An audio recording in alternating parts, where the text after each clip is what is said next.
Galera, agora a gente vai ver aqui então algoritmos sobre alocação dinâmica de memória, beleza? Aqui. Tá aqui o nosso código, mas se você ainda não viu o último vídeo, eu vou te pedir para poder ir lá ver, porque esse esquema aqui que a gente vai fazer com malloc e free é muito difícil de entender sem ter visto a distribuição de memória do vídeo anterior, beleza? Sigamos. Aqui. Como vocês podem ver aqui, galera, eu estou referenciando aqui, mas ainda em comentário, né? As 4 funções de alocação dinâmica. Malloc, calloc e realloc. E o free, para liberar todas elas. Como eu disse, nós vamos trabalhar com essas duas aqui, ó. Malloc e free, beleza? Como é que é o protótipo dessas funções? Primeiro, para que a gente vai usar o malloc? Que é literalmente para alocar memória. Que tanto de memória? A quantidade que a gente colocar aqui, como se fosse um inteiro, tá? Um unsigned int. E essa quantidade aí já é em bytes. Beleza? O que ela retorna?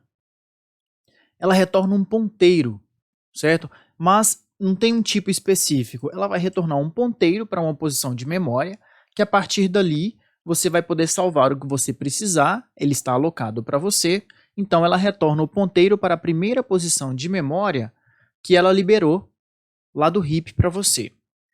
A função free, você simplesmente passa o ponteiro que você tinha utilizado anteriormente aqui, pedindo a alocação dinâmica, que a função vai lá e marca aquela região de memória como liberada para um próximo uso.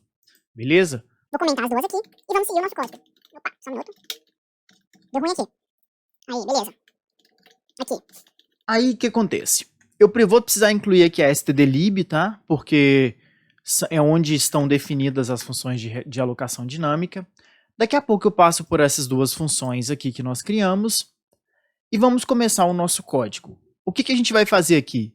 Aqui a gente vai armazenar 100 bytes, vai armazenar não, vai pedir lá da memória principal 100 bytes para poder escrevermos caracteres nessas posições.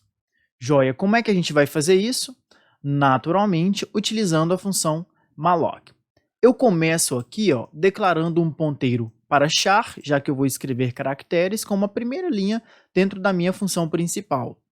Em seguida, eu vou setar para o português, para a nossa língua portuguesa, e eu já vou começar com a função malloc, beleza?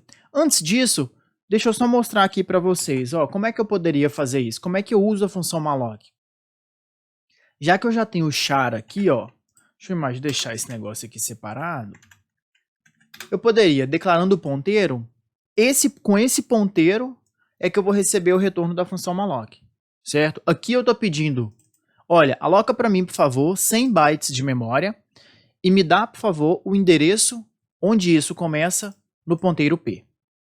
É só isso. Eu poderia fazer também, aqui do mesmo jeito, ó, só que aqui, como vai ser um número, esse número aqui vai ser em bytes. Só que aqui eu estou fazendo um cálculo, tá vendo? Eu quero 50 vezes o tamanho que o compilador gasta para armazenar inteiro. Então aqui, por exemplo, nesse compilador aqui, ele vai separar 4 bytes para cada inteiro. Esse sizeof do int aqui, ó, vai dar 4. 50 vezes 4, aqui eu estou dando 200. Estou pedindo 200 bytes da memória. Beleza? São exemplos de uso. Então a gente vai começar a usar aqui. Só que lidar com memória, e aqui eu vou chamar a atenção, mas eu vou chamar a atenção de uma forma muito especial, porque lidar com a memória, quando você está escrevendo código aqui, está lidando com a memória principal.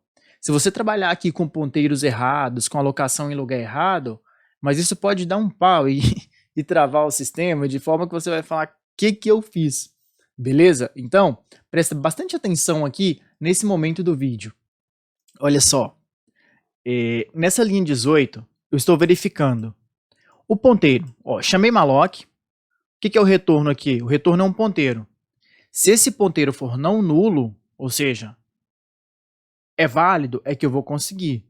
Agora, se chegou um ponteiro nulo, é porque a operação não deu certo. O malloc vai retornar um ponteiro nulo quando ele não conseguiu, não achou por alguma razão. Então, você sempre faça esse teste, beleza? Ó, se não deu certo isso aqui, na hora de chamar, o retorno foi nulo, então isso aqui vai ficar verdadeiro, eu vou entrar e dizer, não tem memória disponível, e já saio. É lógico que existem diferentes maneiras para você terminar um programa, mas só que aqui eu já estou saindo, beleza? Você apenas tenha certeza de não usar o ponteiro P se ele for nulo, tá? Se não, aí eu tô pedindo para imprimir aqui, isso aqui é até para a gente ver mesmo, memória alocada a partir de tal posição, e a gente vai imprimir essa posição. Beleza, ótimo. Seguimos. O que eu vou fazer com esses 100 bytes? Aqui entram as duas funções que eu tinha falado para vocês. Eu só quero uma função para escrever e escrevendo na memória a partir desse ponteiro, a partir desse endereço, e uma para ir lendo da memória. É uma para escrever caractere e uma para ler caracteres. Por isso que eu coloquei o protótipo das duas aqui nas linhas 9 e 10, e eu vou passar justamente o ponteiro P. Porque o que eu vou fazer? Deixa eu rolar aqui, ó. Então aqui nós temos aquelas duas funções que eu disse para vocês, uma de escrever caracteres e uma de ler caracteres dessas posições de memória. Elas já não estão mais relacionadas com alocação dinâmica, mas é só para a gente percorrer essas posições de memória e verificar se tudo deu certo aqui com impressões. Em cada uma delas existe um for para controlar 100 iterações. E o que tem dentro de cada for? No primeiro, eu estou pegando simplesmente o valor de i e colocando como sendo o conteúdo de onde aquele ponteiro está apontando. Ou seja, eu vou escrever o código de i em cada posição de memória que eu pedir. Como que eu vou controlar o código de i? O i já está sendo incrementado aqui. E como que eu vou controlar esse avanço dos endereços? P++. Essa parte aqui, ó, eu estou percorrendo a memória por aritmética de ponteiros, pelo incremento do ponteiro. Qualquer dúvida nisso aqui, galera, é só assistir os vídeos sobre aritmética de ponteiros que estão aqui nessa mesma playlist. Além disso, para ler o caractere, o que eu vou fazer?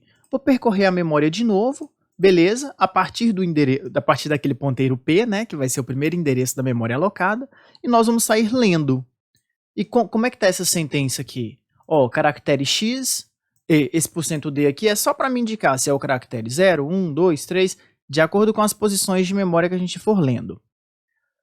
Esse outro ponto, entre parênteses, vai aparecer qual endereço que ele está. Por isso que eu estou pegando o tipo ponteiro e estou colocando P. Eu quero que você vá imprimindo para mim o conteúdo de P, que é, na verdade, um endereço, então eu quero saber qual endereço que a gente está agora, qual endereço que a gente está agora. E, por fim, o caractere exatamente, que é o conteúdo apontado por aquele endereço. Beleza, mesmo esquema aqui de aritmética de ponteiros, tá? É só voltar nos vídeos. Aí, seguimos. Memória está alocada, caracteres estão escritos, lidos. Eu vou liberar essa memória, tá? E aí, aqui é muito importante mesmo, que você libere a memória com um argumento válido. Quem é esse P aqui? Esse P é justamente o ponteiro que está apontando para aquela região que nós acabamos de alocar com o malloc. Então, para você utilizar o free, você vai utilizar depois de uma chamada de alocação dinâmica, tanto de malloc quanto de calloc.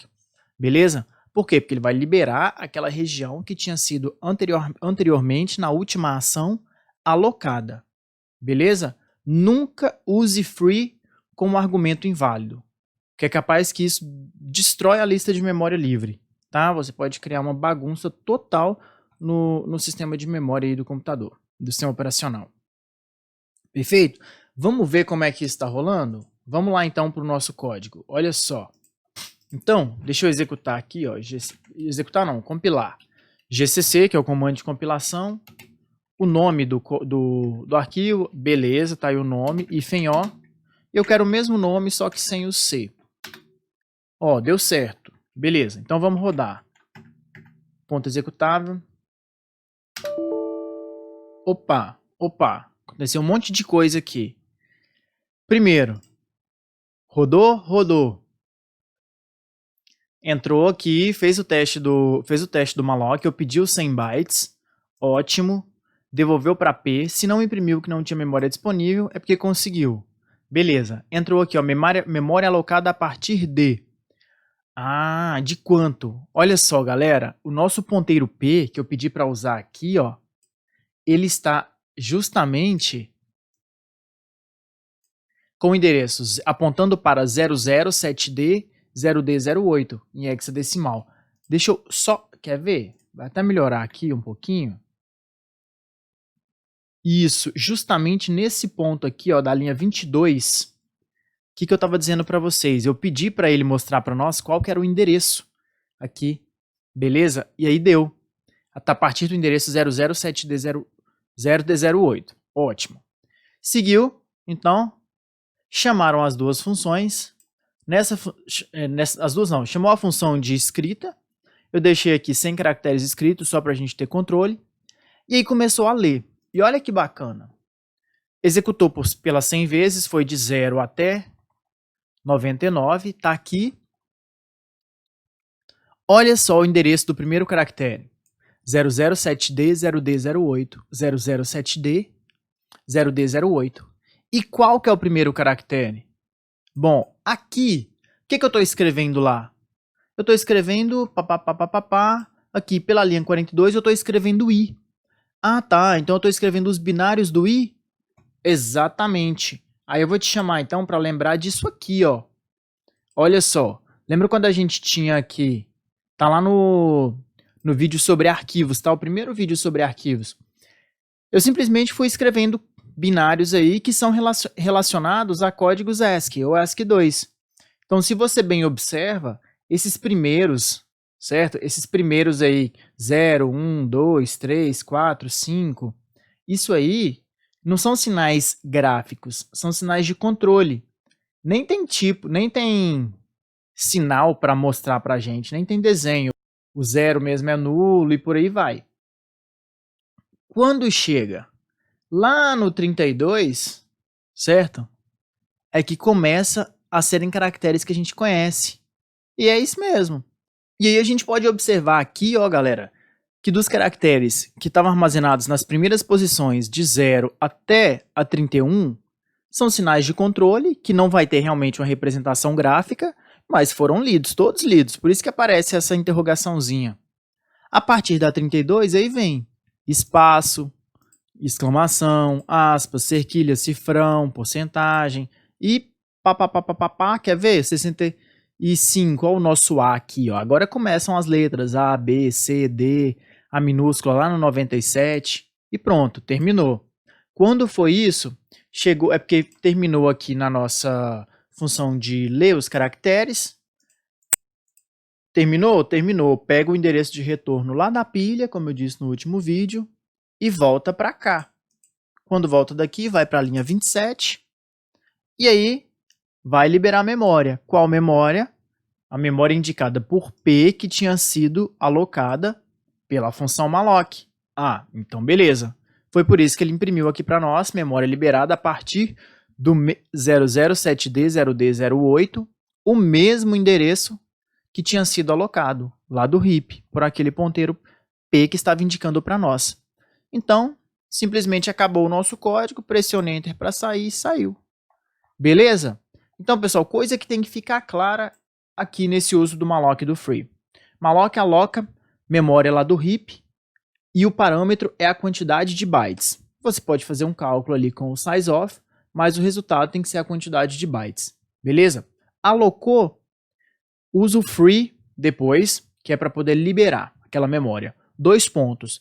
Para usar a memória alocada dinamicamente, faça o teste se o ponteiro não veio nulo, que é você usar dali para frente, você não está garantindo o comportamento não, e mexer com o sistema de memória é paulada.